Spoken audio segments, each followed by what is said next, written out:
मंदिर मस्जिद विवाद को लेकर संघ प्रमुख मोहन भागवत के समर्थन में पांचजन्य में लेख लिखा गया है। लेख में लिखा गया है कि मंदिर से जुड़े मुद्दों पर समझदारी से निपटने की अपील है। भागवत का बयान समझदारी भरा है। भागवत के संदेश को राजनीति से ऊपर उठकर समझने की जरूरत है। मंदिर से जुड़े मुद्दों का राजनीतिक इस्तेमाल ठीक नहीं है। तो देखिए, ये आर्टिकल लिखा गया है, पांचजन्य में लिखा गया है ये लेख, और इसी पर बातचीत करेंगे हमारे सहयोगी आनंद पांडे। उनसे बात करते हैं। आनंद, इस आर्टिकल में और क्या क्या लिखा गया है? मोहन भागवत के बयान का समर्थन किया गया है। बिल्कुल, जिस तरह से ऑर्गेनाइजर ने पहले एक आर्टिकल लिखा था जिसमें उन्होंने जगह जगह जो मंदिरों की खोज की जा रही है और अलग अलग अपील दायर की जा रही है कोर्ट में, उसका उन्होंने समर्थन करते हुए लिखा था कि ये सिविलाइजेशनल जस्टिस के लिए जरूरी है। इसको ऐसा देखा गया कि वो मोहन भागवत के बयान को कॉन्ट्राडिक्ट कर रहा है। हालांकि बाद में ऑर्गेनाइजर ने इसको सफाई देते हुए मोहन भागवत के बयान का समर्थन किया था। अब एक बार फिर से उसी मुद्दे पर पांचजन ने मोहन भागवत के बयान का खुलकर समर्थन किया है और पांचजन ने उस लेख में लिखा है कि मोहन भागवत ने समाज से विवेकशील अप्रोच दृष्टिकोण अपनाने का आह्वान किया था। उसका मकसद ये था कि मंदिर जो है हिंदुओं की श्रद्धा का केंद्र है, लेकिन इसका राजनीतिक लाभ के लिए इस्तेमाल नहीं होना चाहिए। साथ ही साथ उन्होंने कहा कि जिस तरह से कई जगह देखा जा रहा है कि मंदिरों को राजनीतिक हथियार के तौर पर इस्तेमाल किया जा रहा है, वो चिंताजनक है। जाहिर तौर पे जो एक बड़ा विवाद खड़ा हो गया था और जगह जगह खासतौर से यूपी में हर मस्जिद के आसपास, हर मस्जिद के नीचे दावा किया जा रहा था, कोर्ट में अपील फाइल की जा रही थी कि वहाँ मंदिर है, उसकी खुदाई होनी चाहिए, उसकी जांच होनी चाहिए।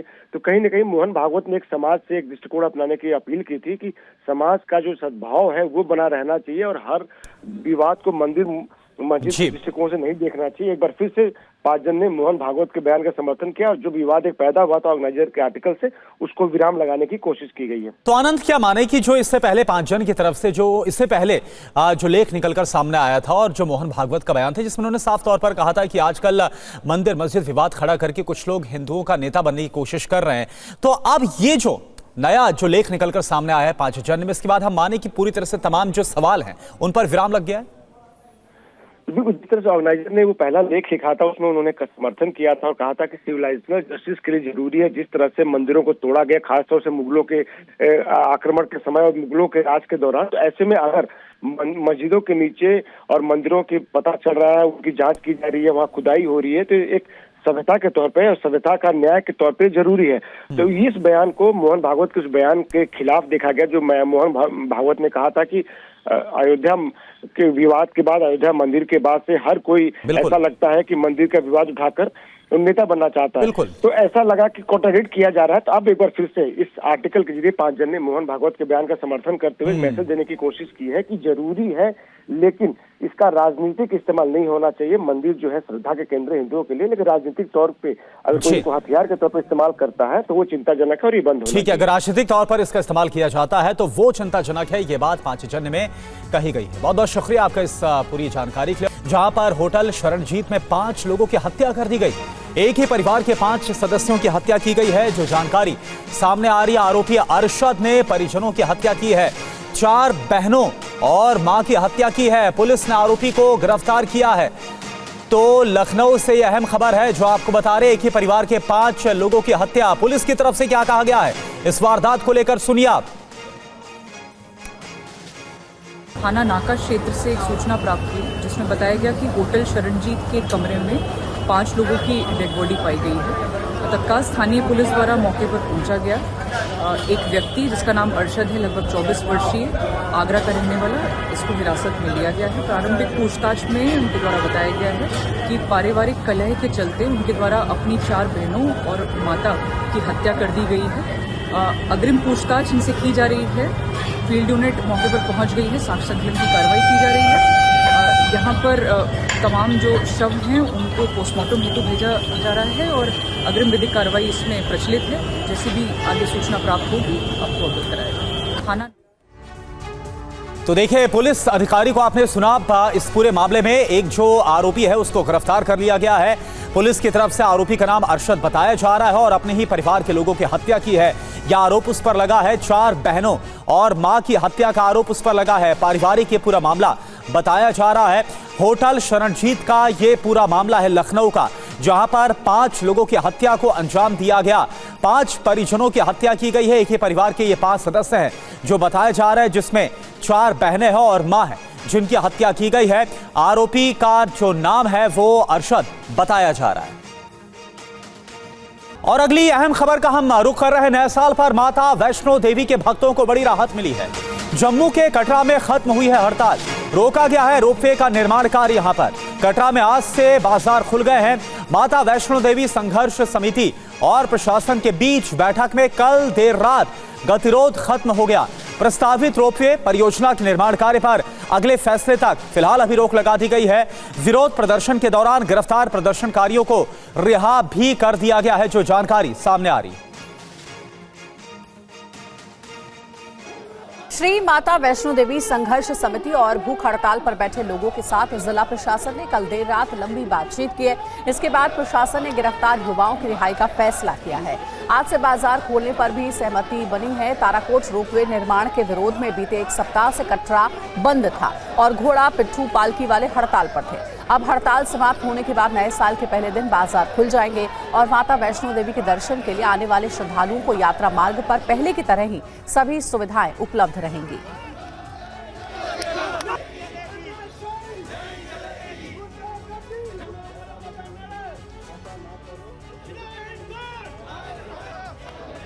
डिस्कशन के बाद में इस मुद्दे पर पहुंचे कि कटरा जो है, जो लोग यहाँ के भाई बंधु जो जिस इंसिडेंट हुआ जिसमें अरेस्ट हुए थे, तो एडमिनिस्ट्रेशन की तरफ से ये उनको छोड़ा जाएगा और यहाँ के कटरा वासियों की तरफ से कहा गया कि मार्केट को खोला जाए। दूसरा इन्होंने कहा है कि काम जो है बंद रहेगा और जब तक कमेटी का डिस्कशन है तब तक बंद रहेगा। उसके अलावा जो कमेटी बनाएगी एलजी साहब की तरफ से, जिसमें बोर्ड मेंबर जो भान साहब, सुरेश शर्मा साहब और उसके अंदर डिवीज़न कमिश्नर और सीईओ साइन मेंबर है, उस कमेटी की जैसे ही ये कहेंगे उस दिन मीटिंग रखी जाएगी इमीडिएटली, जिसमें कि बाकी इश्यूज हैं उनके इश्यू को बात रख के। और देखिए तस्वीर आपको हम दिखा रहे हैं कटरा की, जहां पर लगातार जो दुकानदार है, यहां पर व्यापारी हैं, वो विरोध कर रहे थे प्रस्तावित जो रोपवे का निर्माण कार्य है। हालांकि इन सब के बीच प्रशासन से जो बात हुई इसके बाद अब यह हड़ताल खत्म हुई है। माता वैष्णो देवी के दर्शनार्थियों से जुड़ी एक और अहम खबर आपको बता दें कि पिछले साल 94,83,000 श्रद्धालुओं ने माता वैष्णो देवी के दर्शन किए। ये एक दशक में दूसरी सबसे बड़ी संख्या है। ये तस्वीरें बीती रात की है जब माता वैष्णो देवी का धाम रोशनी से नहाया हुआ था। ये देखिए तस्वीर, आपको खूबसूरत तस्वीरें माता के दरबार की दिखा रहे हैं। तो माता वैष्णो देवी संघर्ष समिति और प्रशासन के बीच समझौते के तहत हिरासत में लिए गए सभी 18 लोगों की रिहाई भी कर दी गई है। आज से जो बाजार है उनको खोलने पर सहमति बन गई है। श्राइन बोर्ड ने बातचीत के लिए कमेटी गठित करने का भी फैसला किया है। कमेटी स्थानीय लोगों के साथ बातचीत करेगी। रायशुमारी तक ताराकोट रोपवे का जो काम है वो अभी रोकने का फैसला लिया गया है। और रोपवे विवाद क्या था, अब ये भी जान लीजिए। ताराकोट मार्ग से सांझी छत तक रोपवे का निर्माण होना है। दुकानदारों और श्रमिकों को रोजगार जाने का डर है। वैष्णो देवी रोपवे प्रोजेक्ट के विरोध में कटरा बंद था। 7 दिनों से बंद के कारण वैष्णो देवी आने वाले भक्तों की संख्या घट गई है।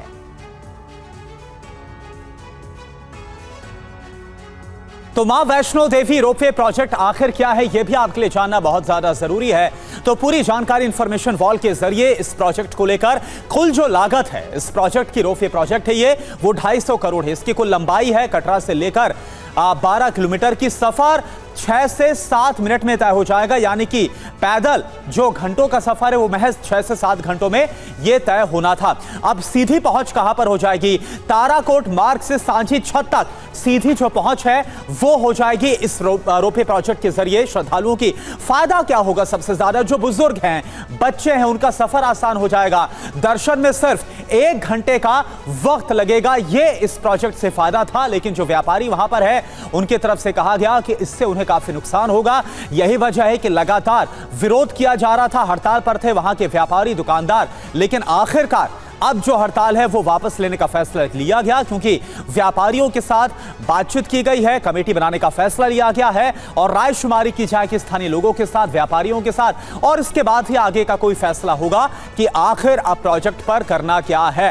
ये तस्वीर भी आपको हम दिखा रहे उस वक्त की जब लगातार इस प्रोजेक्ट का विरोध किया जा रहा था। ये कहा जा रहा था कि इस प्रोजेक्ट के पूरा हो जाने से आर्थिक नुकसान झेलना पड़ेगा जो यहाँ के दुकानदार हैं, और लगातार हड़ताल चल रही थी, दुकानें बंद की जा रही थी और इससे वहां पर जो श्रद्धालु पहुंच रहे थे उन्हें भी काफी दिक्कतों का सामना करना पड़ रहा था। अंकित भट्ट इस वक्त हमारे साथ जुड़े हैं पूरी जानकारी के साथ। अंकित, जहां एक तरफ व्यापारियों की तरफ से नुकसान की, आर्थिक नुकसान की बात कही जा रही थी, लेकिन श्रद्धालुओं को, खासतौर पर जो बुजुर्ग हैं, बच्चे हैं, उन्हें कैसे इसका फायदा होना था ये भी हमने बताया है। अभी फिलहाल की स्थिति क्या है? क्या जो प्रोजेक्ट है उसे पूरी तरह से अब रद्द करने का फैसला लिया गया है या फिर आगे कोई उम्मीद है कि कोई आपसी समझौता हो पाएगा इस प्रोजेक्ट को लेकर?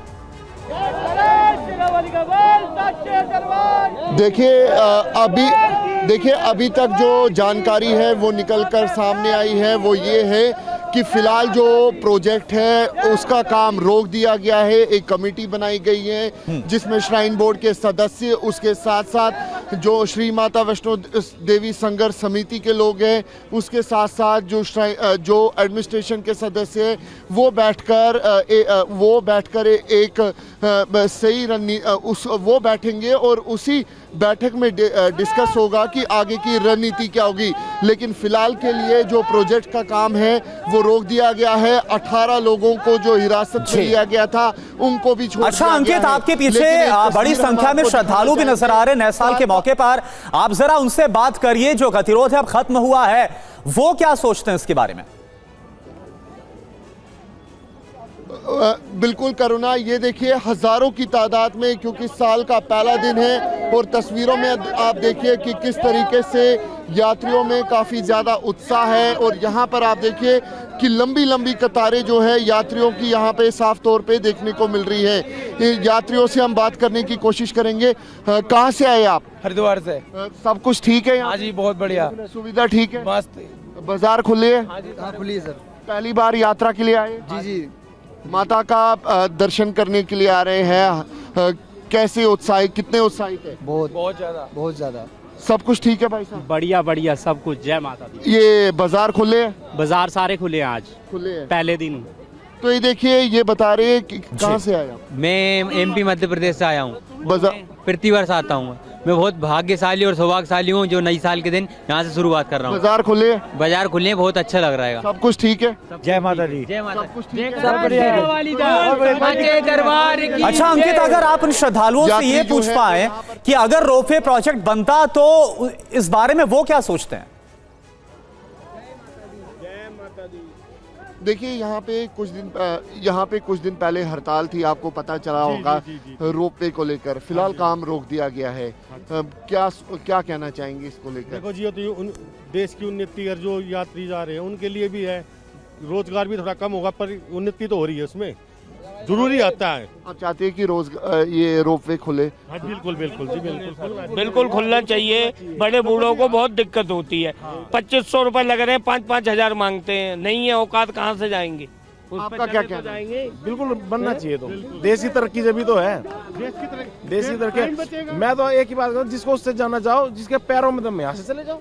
तो ये देखिए यहाँ पे यात्री है वो बता रहे हैं कि जो रोपवे प्रोजेक्ट है उसका काम जो सरकार ने रोका है फिलहाल वो खुलना चाहिए और उसका काम एक बार फिर शुरू होना चाहिए। हालांकि अभी काम रोक दिया गया है। 7 दिन तक ये हड़ताल चली और इस हड़ताल के बाद आखिरकार कल देर रात 2 घंटे तक ये बैठक होती है जिसमें फैसला लिया जाता है कि फिलहाल रोपवे का जो काम है वो रोक दिया बिल्कुल अंकित, तो जो वहां पर श्रद्धालु पहुंच रहे उनका ये कहना है कि अगर रोपवे बनता है तो इससे उन्हें सहूलियत होगी, खासतौर पर जो बुजुर्ग है, बच्चे हैं, चलने में असमर्थ हैं। और आज नया साल है, श्रद्धालु में काफी उत्साह भी नजर आ रहा है। बहुत बहुत शुक्रिया आपका इस पूरी जानकारी के लिए। और अगली खबर का रुख करेंगे। यूपी के मुरादाबाद में गो तस्करी के आरोप में पीट कर युवक की हत्या कर दी गई। घायल आरोपी के इलाज के दौरान अस्पताल में मौत हो गई है। भीड़ ने गोकशी के आरोप में युवक की पिटाई की थी। मृतक के भाई ने अज्ञात लोगों के खिलाफ केस दर्ज कराया है। तनाव के चलते इलाके में अतिरिक्त पुलिस बल की तैनाती है।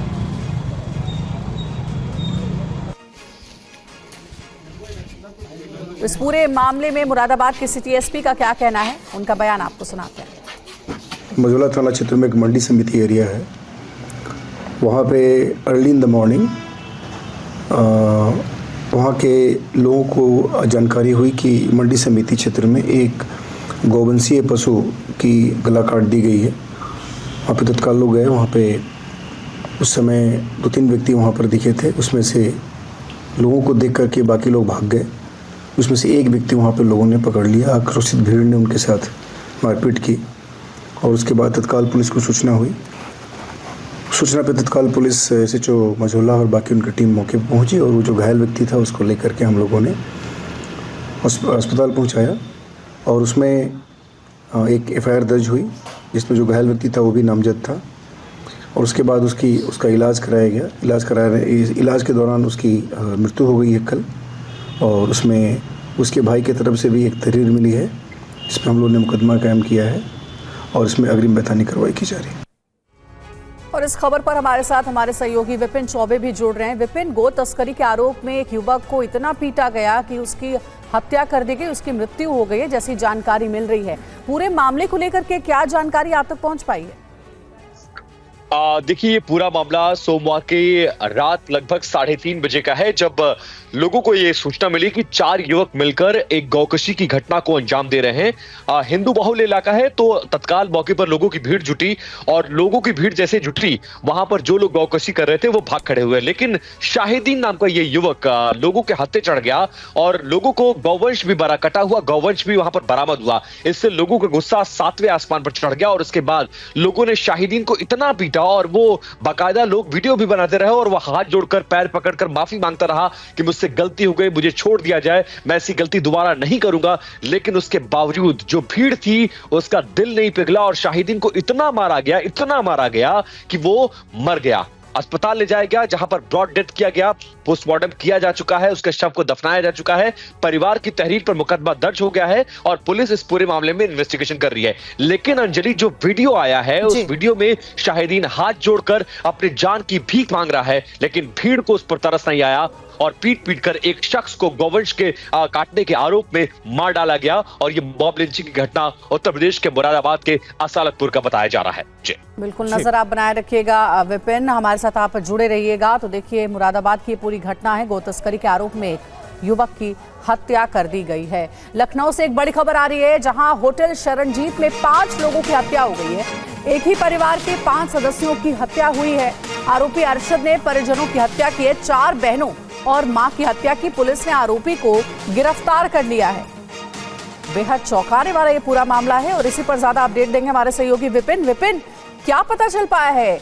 एक ही परिवार के 4 लोगों, कुल 5 लोगों की हत्या की गई है और भाई ने ही हत्या की अपने बहनों की और मां की। आरोपी ने क्या बताया है?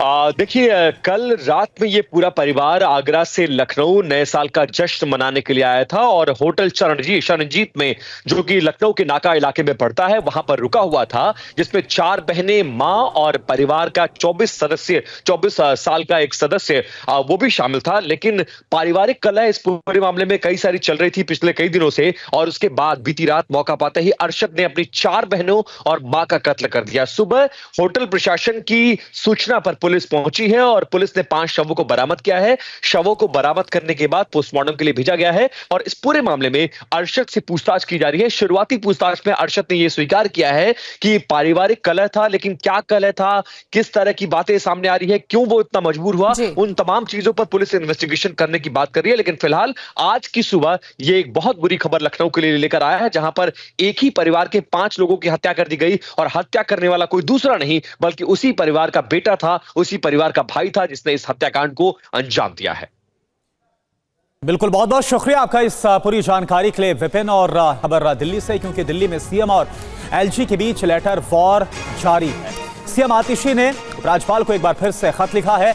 लेटर में धार्मिक स्थल ना तोड़ने की मांग की गई है। आतिशी के लेटर पर उपराज्यपाल सचिवालय का जवाब भी सामने आया। कोई धार्मिक स्थल नहीं तोड़ा जा रहा है, ये उपराज्यपाल की तरफ से कहा गया है। तो आपको बता दें कि लेटर वॉर एक बार फिर से काफी तेज है, खास तौर पर दिल्ली चुनाव से पहले एक बार फिर से उपराज्यपाल और दिल्ली के मुख्यमंत्री के बीच ये जो वार पलटवार का दौर है वो देखने को मिल रहा है, जहां एक तरफ लेटर के जरिए से आतिशी ने एलजी को खत लिखकर कोई भी धार्मिक स्थल ना तोड़ने की मांग की है, वहीं एलजी सचिवालय की तरफ से कहा गया कि कोई धार्मिक स्थल नहीं तोड़ा जा रहा है। तो आखिर आतिशी ने जो चिट्ठी उपराज्यपाल को लिखी है उसमें क्या लिखा गया ये आपके लिए जानना बहुत जरूरी है। इस खत में लिखा गया है कि 22 नवंबर 2024 को दिल्ली में एक मीटिंग की गई। धार्मिक समिति की मीटिंग में ध्वस्तीकरण का फैसला किया गया। कई धार्मिक संरचनाओं को ध्वस्त करने का आदेश दिया गया था। यह फैसला सीएम के माध्यम से एलजी के पास जाता था। फैसले की प्रक्रिया का पालन सही से नहीं किया गया। एलजी ऑफिस ने कहा कि यह फैसला सरकार के दायरे में नहीं आता। तब से उपराज्यपाल के तहत धार्मिक समिति के काम की निगरानी हो रही है। ध्वस्तीकरण के फैसले से कई समुदायों की धार्मिक भावनाएं आहत होंगी। अनुरोध यह है कि किसी भी मंदिर पूजा स्थल को ध्वस्त ना किया जाए, ये इस खत में कहा गया है सीएम आतिशी की तरफ से। तो ये वो चिट्ठी है जो मुख्यमंत्री आतिशी ने उपराज्यपाल को लिखी है और वो चिट्ठी, वो पूरी प्रति इस वक्त हम आपको दिखा रहे हैं, उसकी कॉपी आप देख पा रहे हैं जो कि दिल्ली के सीएम आतिशी की तरफ से उपराज्यपाल को लिखी गई है। और किसी भी तरह के कोई भी धार्मिक स्थल को, धार्मिक संरचना को ना तोड़ने का आह्वान इसमें किया गया है। एलजी ऑफिस ने आतिशी को जवाब दिया है, चिट्ठी लिखकर कहा है कि कोई भी मंदिर या धार्मिक स्थल नहीं तोड़ा जा रहा है। किसी भी मस्जिद या चर्च को भी नहीं तोड़ा जा रहा है, ना ही इसको लेकर कोई फाइल एलजी ऑफिस आई है। आपकी तरफ से पूर्व सीएम की नाकामी से ध्यान हटाने की कोशिश की जा रही है। आप ध्यान भटकाने के लिए घटिया राजनीति कर रहे हैं। देखिए, जवाब आया है एलजी ऑफिस की ओर से आतिशी को, जो कि दिल्ली की मुख्यमंत्री हैं। उनको ये जवाब आया है कि किसी भी तरीके का मंदिर या फिर धार्मिक स्थल को नहीं तोड़ा जा रहा है, ये अफवाह फैलाने का काम किया जा रहा है। ये वो जवाब वाली चिट्ठी है जो उपराज्यपाल की तरफ से मुख्यमंत्री को भेजी गई है, जो हम आपको टीवी स्क्रीन पर दिखा रहे हैं। यही वो लेटर है जो कि एलजी ने भेजा है आतिशी को, जिसमें कई बातें लिखी हुई हैं। पूर्व सीएम की नाकामी से ध्यान हटाने की कोशिश बताया गया कि इसी कड़ी में इस तरीके की अफवाह फैलाई जा रही है।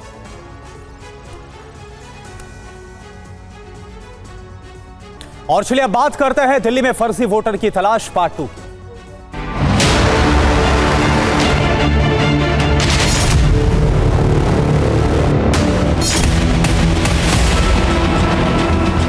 यहाँ पर 40-50-60 वोट जो ना ऐसे फर्जी हैं जो कि यहाँ रहते ही नहीं है।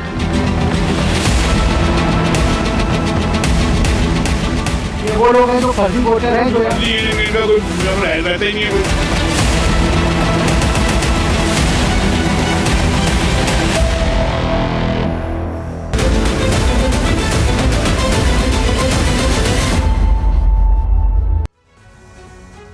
तो दिल्ली में चुनाव बेहद करीब है और उन सब के बीच दिल्ली में फर्जी वोटर का मुद्दा गरमाया हुआ है।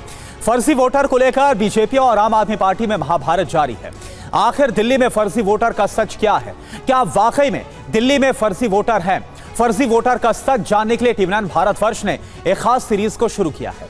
इस खास सीरीज में टीवी9 के संवाददाता दिल्ली के अलग अलग कॉलोनी में जाकर फर्जी वोटर की पड़ताल कर रहे हैं। फर्जी वोटर की तलाश पार्ट 1 में टीवी9 ने मोतीनगर जाकर पड़ताल की थी। मोतीनगर में टीवी9 को काफी फर्जी वोटर मिले थे। अब आपको हम पार्ट 2 दिखाने जा रहे हैं। पार्ट 2 हमने तुगलकाबाद इलाके में किया है। यहां भी बेहद चौंकाने वाली बात सामने आई। और बड़ी खबर है टीवी9 पर, दिल्ली में फर्जी वोटर पार्ट 2। दिल्ली के तुगलकाबाद में बड़ी पड़ताल हुई है और तेखंड गांव के मावी मोहल्ले से खास रिपोर्ट तैयार की हमने। टीवी9 की पड़ताल में 60 फर्जी वोटर मिले हैं। एक घर में 60 फर्जी वोटर मिले हैं। दिखाते हैं आपको टीवी9 संवाददाता रजनीश रंजन की रिपोर्ट। दिल्ली विधानसभा चुनाव में फर्जी मतदाता एक बड़ा मुद्दा बन गया है और राजनीतिक दलों के साथ साथ चुनाव आयोग के लिए भी बड़ी मुसीबत इसकी वजह से होने लगी है। इस वक्त हम दक्षिण दिल्ली के तुगलकाबाद विधानसभा क्षेत्र में हैं और ये तेखंड गांव है और इस गांव का ये मकान नंबर 2 जो तेखंड का मावी मोहल्ला है, उसका मकान नंबर 2A है।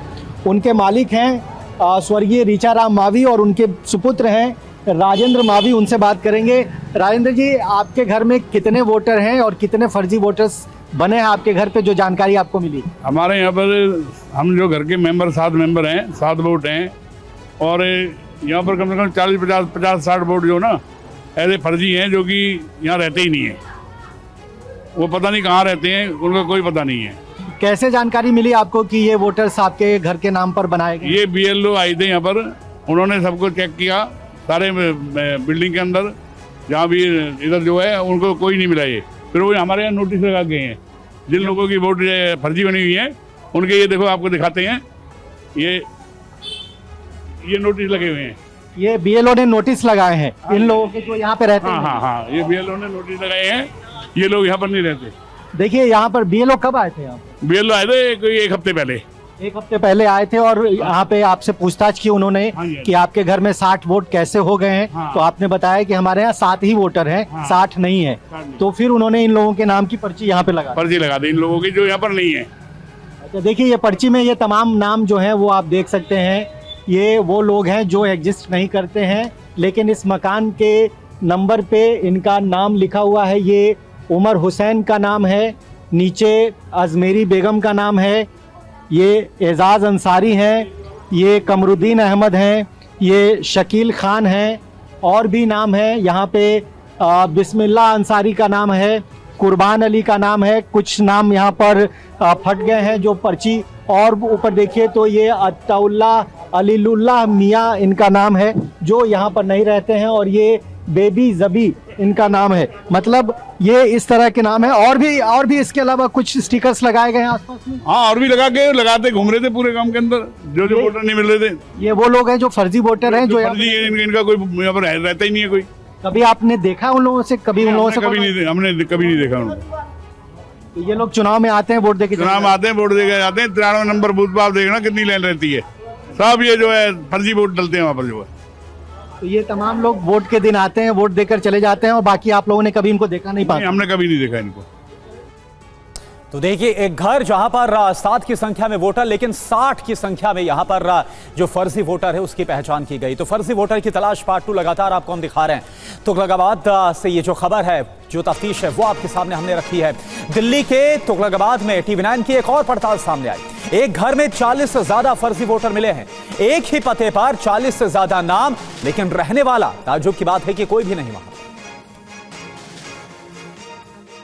दिल्ली में 5 साल में 3 चुनाव होते हैं। निगम का चुनाव होता है, विधानसभा का चुनाव होता है, लोकसभा का चुनाव होता है, और उन तीनों चुनावों में इस तरह के जो फर्जी वोटर हैं, जो एग्जिस्ट नहीं करते हैं, जिस पते की जानकारी वो चुनाव अधिकारी को देते हैं वोटर आईडी कार्ड बनवाने के लिए, उस पते पर वो एग्जिस्ट नहीं करते हैं, लेकिन ये तमाम लोग इन चुनावों में आकर वोट देते हैं। एक और हमारे साथ बात करने के लिए हैं, उनसे बात करेंगे।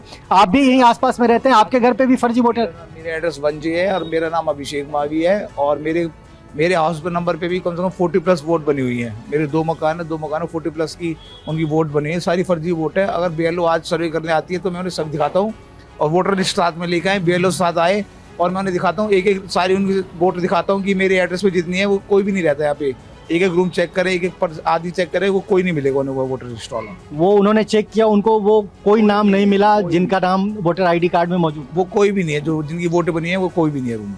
वो कोई यहाँ पे कोई बिल्डिंग में मौजूद नहीं है। तो आपने इसकी शिकायत की है कि कोई कार्रवाई हो इन लोगों के नाम आपके घर के फर्जी पते पे? तो मैं कहता हूँ BLO है और उनकी वोट का रिकनेक्ट कर दिया है, काटी जाए वोट। वो यहाँ रहते नहीं है, वो सब लोग हरियाणा में रहते हैं। कोई हरियाणा, कोई UP, कोई कहीं रहता है, नोएडा, कोई हरियाणा, कोई सब अलग रहते हैं। यहाँ की कोई नहीं है। वोट डालने उस दिन आते हैं ये, फिर वोट डालने आते हैं, बाकी उन्हें किसी ने यहाँ पे नहीं देखा? ना यहाँ से पूछते हैं, ना पर्ची लेते हैं, सीधा वोटर बूथ संख्या पे आते हैं, वहाँ से पर्ची लेते हैं। यहाँ से कोई मतलब नहीं कि अपने एड्रेस वहाँ से आते हैं, वहाँ वोट डाल के जाते हैं। बिल्कुल, देखिए आपने सुना, ये वो लोग हैं जो यहाँ पर नहीं रहते हैं, और गलत जानकारी देकर चुनाव आयोग को, चुनाव अधिकारियों को उन्होंने गलत पते देकर अपने वोटर आईडी कार्ड बनवाए हैं, और उसी वोटर आईडी कार्ड के आधार पर वो चुनाव में अपने मताधिकार का इस्तेमाल करते हैं और अपने पसंद के प्रतिनिधि को चुनते हैं। लेकिन बड़ा सवाल चुनाव प्रक्रिया पर भी खड़ा होता है कि आखिर बिना वेरिफिकेशन किए, बिना वेरीफाई किए ऐसे लोगों के नाम मतदाता सूची में कैसे दर्ज किए जाते हैं। ये कहीं ना कहीं इस पूरे विधानसभा चुनाव में एक बड़ा मुद्दा बनता हुआ नजर आ रहा है। कैमरामैन गजेंद्र के साथ रजनीश रंजन, TV9 भारतवर्ष, दिल्ली। आज सुबह 10:30 बजे होगी केंद्रीय कैबिनेट की बैठक। PM आवास पर होगी केंद्रीय कैबिनेट की मीटिंग। दिल्ली चुनाव से पहले केंद्रीय कैबिनेट की बैठक होगी। बैठक में दिल्ली को लेकर हो सकते हैं बड़े ऐलान। तो देखिए, दिल्ली को लेकर के कुछ बड़े ऐलान किए जा सकते हैं। सुबह 10:30 बजे ये बैठक होने वाली है। PM आवास पर कैबिनेट की महत्वपूर्ण मीटिंग होगी।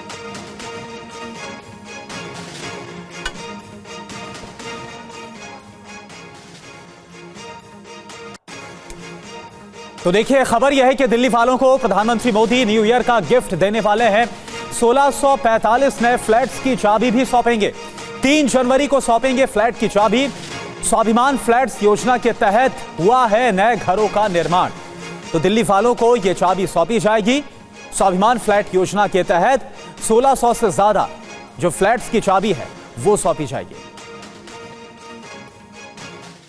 तो 3 जनवरी को प्रधानमंत्री नरेंद्र मोदी अशोक विहार में स्वाभिमान फ्लैट्स योजना के तहत कुल मिलाकर 1645 नए घरों की चाबियां सौंपेंगे। इन नए घरों का निर्माण डीडीए ने जहां झुग्गी वहां घर योजना के तहत किया है। अब इन घरों को प्रधानमंत्री मोदी लाभार्थियों को हैंडओवर करेंगे। इससे पहले साल 2022 की बात करें तब भी प्रधानमंत्री मोदी ने दिल्ली के 575 लोगों को तोहफा दिया था। पीएम ने विज्ञान भवन में आयोजित एक कार्यक्रम में 575 लोगों को फ्लैट की चाबियां सौंपी थी। केंद्र सरकार की इस योजना का मकसद है झुग्गी झोपड़ी में रहने वाले लोगों को पक्के मकान देना, ताकि झुग्गियों में रहने वाले लोग बेहतर जीवन जी सकें।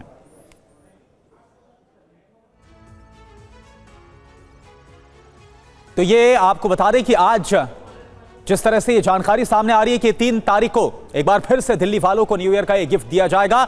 और इसके अलावा आज एक अहम कैबिनेट की बैठक भी होने वाली है, जहां पर मोदी सरकार की तरफ से दिल्ली को लेकर कुछ बड़े फैसले लिए जा सकते हैं। वहीं 3 जनवरी को 1645 घरों की चाबी भी सौंपेंगे, जहां पर झुग्गी वहां पर फ्लैट। जी हां, इस योजना के तहत ये चाबियां सौंपी जाएंगी। और इससे पहले 2022 की बात करें, 575 फ्लैट्स की चाबियां 2022 में भी सौंपी गई थी। यानी कि लोगों के घरों का सपना कैसे साकार होगा, ये आप समझ सकते हैं इस खबर के जरिए।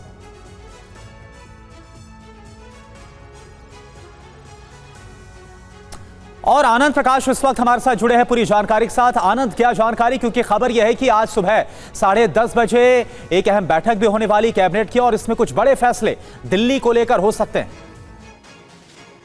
बिल्कुल, आज 10:30 बजे केंद्रीय कैबिनेट की बैठक है। प्रधानमंत्री नरेंद्र मोदी की अगुवाई में ये बैठक होगी और जो जानकारी हमें मिल रही है कि दिल्ली में 1645 घरों का जो तोहफा है दिल्ली वासियों को प्रधानमंत्री देंगे। इसके अलावा दिल्ली के इंफ्रास्ट्रक्चर से जुड़े हुए और भी कई फैसले आज ही कैबिनेट में होने की संभावना है, क्योंकि दिल्ली में चुनाव की तारीखों का ऐलान जल्दी होने वाला है। और इसके पहले केंद्रीय कैबिनेट की बैठक के जरिए दिल्ली वासियों को तोहफा सौगात देने की तैयारी है। इसके अलावा हम बता दें कि इस रविवार को, अगले रविवार को प्रधानमंत्री जो है दिल्ली और मेरठ को जो कनेक्ट करने वाली जो रैपिड मेट्रो सिस्टम उसकी शुरुआत भी करेंगे और साथ ही साथ दिल्ली में कई एलिवेटेड रोड्स की सौगात भी दिल्ली वासियों को देंगे। तो ऐसे में नए साल में दिल्ली वासियों के लिए कई तैयारी कर रखी है मोदी कैबिनेट ने उनको तोहफे देने के लिए, और उसकी शुरुआत आज साल के पहले दिन पहली कैबिनेट की बैठक से हो जाएगी।